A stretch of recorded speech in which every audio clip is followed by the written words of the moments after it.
we got to do a better job of taking care of it. We got to do a better job of taking good shots. When we did that, we really helped our cause. But just like anybody we play, it's really important for us to do a good job on the ball and do a good job in what we're doing, whether it's ball screen defense or post defense, and keep the ball out of the paint. Like when the ball gets driven that way or the ball gets posted deep and they get that kind of position, that's what gives everybody trouble. But that's what gives us trouble against them, and that's their strength, their ability to, their size and their ability to get there, but also their guard's ability to work you downhill, especially Trey Galloway. He really did a good job. And with that being said, Trey Kaufman had foul trouble, so that kind of to go on.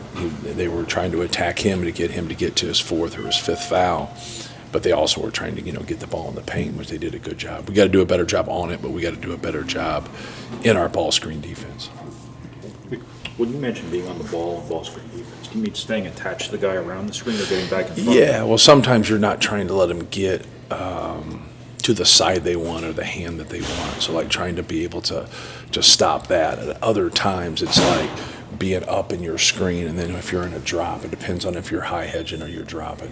But whatever you're doing, you gotta be able to do it right, and you gotta consistently do it. And it's not magic. So the guard's gotta be able to stay under the basketball and disrupt the ball with his hands, and the big's got to be able to disrupt the ball with his hands, because when you pull in, which a lot of people do, and take away that role, what opens up is that skip pass.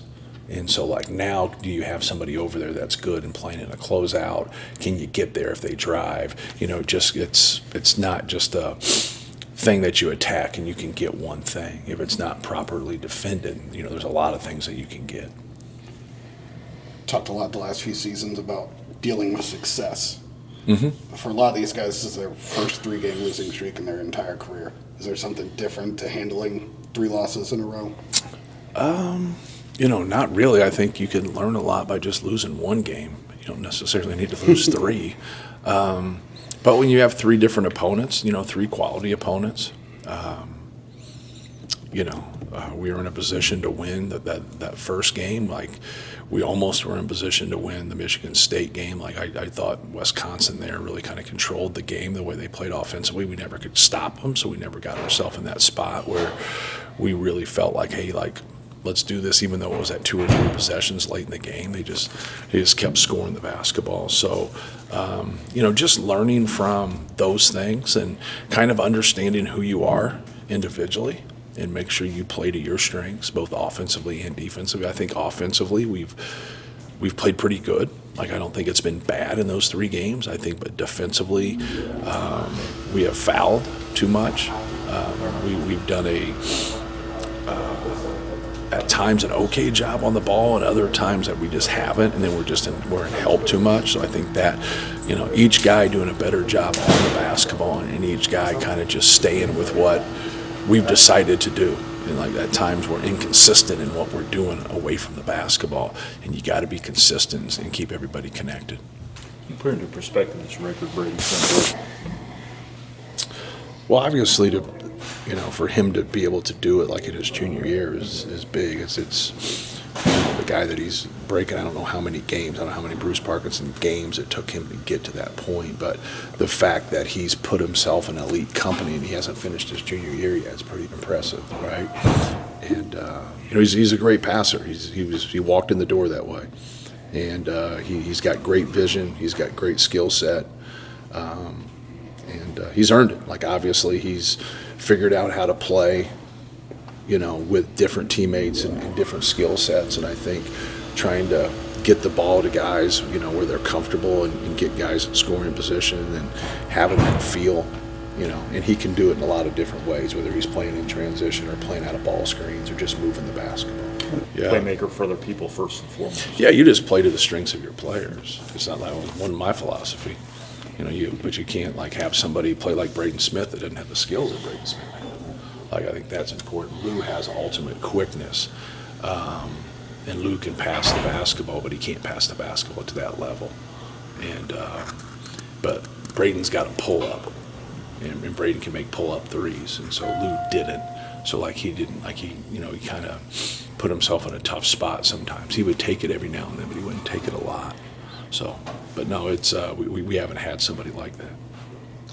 With Caleb's kind of career, kind of, a lot of people who don't play for a whole year, most of his junior year, they end up going out the door. But he was here for a specific purpose, to get a degree, Right. using basketball along that. How special is it to find kind of a talent that, first Right. and foremost is academic driven? Yeah, but also I think the caveat is Zach Edey, in there. And you can say that 2 years ago about Trey Kaufman. It wasn't like he wasn't a quality player. It wasn't like Caleb wasn't a quality player. It was like who plays best with your best player, and that was Zach. And so like other guys got an opportunity to play more,